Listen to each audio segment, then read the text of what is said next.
Philippines-born Aussie Ariane Kawili has left her postgraduate studies at Oxford half-finished to follow her beloved to Armenia. She says she is happy by the side of top Armenian chess player Levon Aronian, though yet has to get used to his being frequently absent. Of course, it's difficult not to see him every day, but at the same time, he's who he is, and he's a genius, he's amazing, and I support him 100%.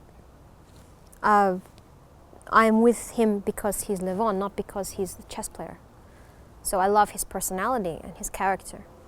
And a part of his character is his strength and is his sportsman nature. I like that. That's what I like. During the 2 years that she's been a permanent resident of Armenia, Ariane has grown fond of the country and started a business in Yerevan. A month ago, the 29-year-old set up an editorial office and now edits a free weekly newspaper printed in 20,000 copies. The paper is called Champort, or commuter, because it is mainly distributed among bus, trolleybus, and metro passengers in Yerevan. Ariane says she loves her job. I love living in Yerevan. I started a newspaper to express my love for Yerevan, so I think that's obvious that I love living in Armenia, and it has its difficulties, but it's overall great.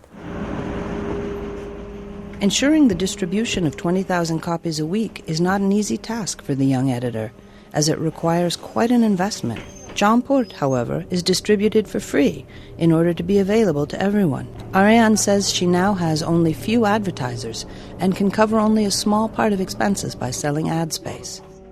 But she adds that they are working in this direction and expect to increase the amount of advertisement in order to be able to cover the costs rather than have profits. So far, she assesses as a success her free newspaper enterprise, which is unique not only for Armenia, but also for the entire Caucasus. I want to highlight issues that make people think about the city, make them feel positive about living in Yerevan, and perhaps even highlight some issues that people should talk about. So not everything is positive, of course, but there are some urban issues that people should talk about, and just interesting topics. For example, Champort has been there for only a month, but its editorial offices have received positive feedback, proving that they need an opportunity to increase the newspaper circulation and frequency of its publication.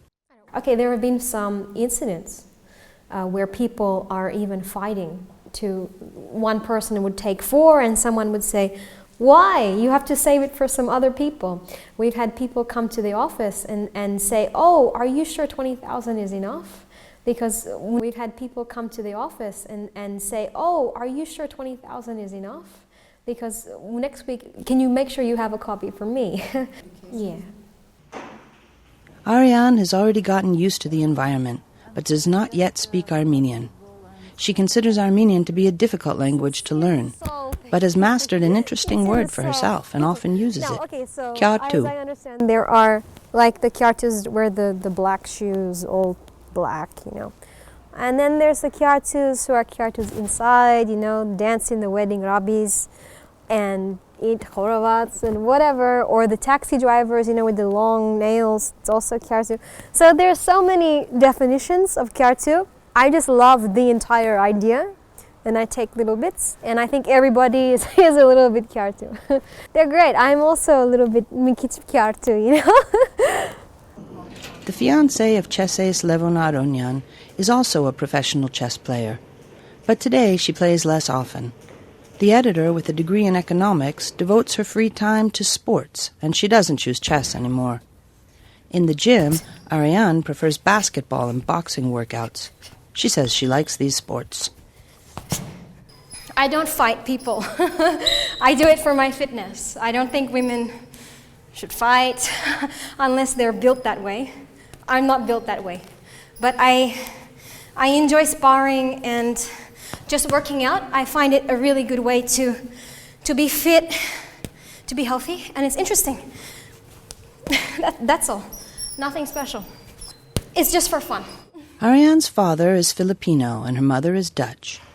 The woman, born of a mixed marriage, has visited many countries in the world, but she considers Armenian women to be the most sensitive.